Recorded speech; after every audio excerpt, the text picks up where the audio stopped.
నమస్కారం. ఈరోజు మనం చర్చించుకోబోయే ముఖ్య వ్యక్తి మాజీ ప్రధానమంత్రి అటల్ బిహారీ వాజ్పేయి గారు. ఆయన ఎంత గొప్ప వ్యక్తి అంటే ఆయన పుట్టుక గురించి చూద్దాం. ఆయన జన్మించింది 1924లో జన్మించారు. గ్వాలియర్‌లో మధ్యప్రదేశ్‌లో. 1957లో మొట్టమొదటిసారిగా లోక్‌సభకి ఎన్నికయ్యారు. ఎన్నికైనప్పుడు ఆయన అప్పుడు అపోజిషన్ అది ఉండేది. జనసంఘ్ పార్టీలో పనిచేసేవాడు ఈయన. జనసంఘ్ శ్యామ్ ప్రసాద్ ముఖర్జీ గారు ఆ పార్టీని స్థాపించారు. ఆ పార్టీ అప్పుడు ఎంత గొప్ప ఇది ఉండేదంటే ప్రతిపక్ష నాయకులు అంటే అధికార పక్షం భయపడేవాళ్ళు. ఈ రోజుల్లో అలా కాదు. ఈరోజు అధికార పక్షం అంటే మా పనులు అవుతాయి అదేవాళ్ళు. ఈరోజు ప్రతిపక్షం అంటేనే అధికార. అప్పుడు జవహర్లాల్ నెహ్రూ ఆయన విమర్శిస్తుంటే ఆయన చిరునవ్వుతో స్వీకరించేవాడు. ఆయన ఒకటే చెప్పాడు, ఏదో ఒక రోజు ఇతను భవిష్యత్తులో ప్రధానమంత్రి అవుతాడని ఆయన ఆ రోజే చెప్పాడు. అంత వాగ్దాటి, అంత చతురత, విమర్శలు చేస్తాడు. ఎక్కడైనా సరే వ్యక్తిగతంగా ఎక్కడ వాళ్ళ యొక్క సిద్ధాంతాల ప్రకారం విమర్శలు చేసేవాడు. ఆ తర్వాత 1977లో ఆయన మొరార్జీ దేశాయ్ ప్రభుత్వంలో, జనతా ప్రభుత్వంలో ఆయన విదేశాంగ శాఖ మంత్రి చేశాడు.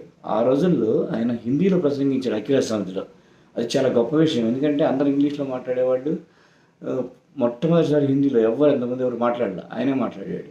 అంటే మన భారతదేశ భాషల మీద ఆయనకి అంత మమకారం.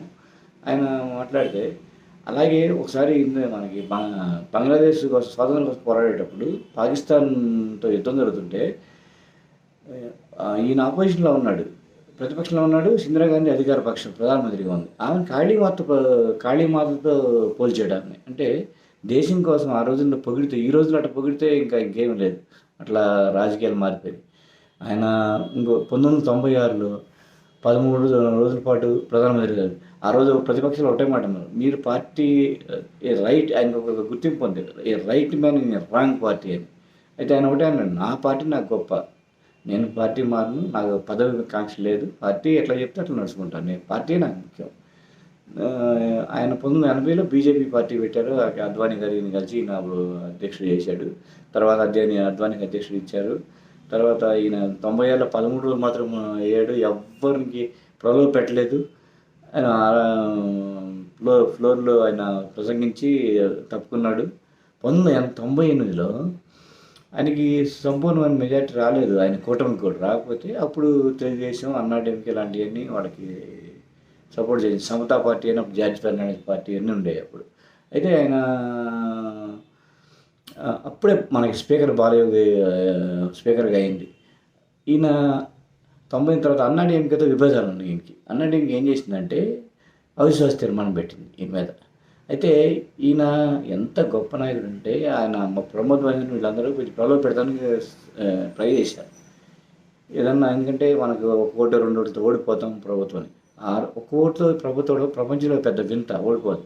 ఆయన కేవలం ఒకే ఒక ఓటుతో, అది కూడా ఒరిస్సా ముఖ్యమంత్రి గిరిధర్ గోమాంగో అని అతను పార్లమెంట్ సభ్యుడిగా ఉన్నాడు, అక్కడ ముఖ్యమంత్రిగా ఉన్నాడు. ముఖ్యమంత్రి వచ్చి ఓడిపోయాడు. అయినా పర్వాలేదు, ఓడిపోయినా పర్వాలేదు, నాకు విలువలు ముఖ్యమని ఉన్నాడు. అలాంటి నాయకులు ఇప్పుడు దొరకరు మనకి. తర్వాత 1999లో మనకు తెలిసిందే, ఆయన మంచి మెజార్టీతో గెలిచాడు. మంచి 5 సంవత్సరాలు మన తెలుగు కూడా బాగా చేశాడు. ఆయన గొప్పతనం అంటే అబ్దుల్ కలాం లాంటి వ్యక్తి ఆయన టైంలోనే మన రాష్ట్రపతి. మైనార్టీల వ్యతిరేకం బీజేపీ, మైనార్టీల వ్యతిరేకం అంటారు, కానీ ఆయన పీరియడ్లో బీజేపీ చాలా బాగుండే. అప్పట్లోనే హిందుత్వం అనేవాళ్ళు. ఇప్పటికీ బీజేపీకి అప్పుడు బీజేపీకి చాలా తేడా ఉంది. మీకు ఆయన విలువలతో కూడిన రాజకీయం చేశాడు, అలాగే బతికాడు ఆయన. అందుకని భారతరత్న అయ్యాడు. అలాంటి రాజకీయ నాయకులు మనకి చాలా అంటే చాలా అరుదుగా దొరుకుతారు. నాకు తెలిసి ఇప్పుడున్న రాజకీయ నాయకులు అలాంటి వాళ్ళు పర్సెంట్ లేదు. ఇది ఆ రోజుల్లో. ఇంకోటి, పివి నరసింహరావు గారు మన ప్రధానమంత్రిగా ఉన్నప్పుడు ఈయన ప్రతిపక్ష నాయకుడు ఉండేవాడు. అప్పుడు ఈయన ఐక్యరాజ్య సమితికి వెళ్ళి మన భారతదేశ తరఫున మాట్లాడాడు. అసలు అలాంటి అవకాశాలు ఇప్పుడు లేవండి. ప్రతిపక్ష నాయకుడికి అధికార పక్షానికి ఓన్లీ సిద్ధాంతమైన వైరుధ్యం తప్పితే పర్సనల్గా ఏమి ఉండేవి కాదు ఆ రోజుల్లో. ఇప్పుడుకి అప్పటికి చాలా తేడా ఉంది. అలాంటి రాజకీయం మనం రావాలని కోరుకుందాం, అలాంటి నాయకులు మనం రావాలని కోరుకుందాం. Thank you.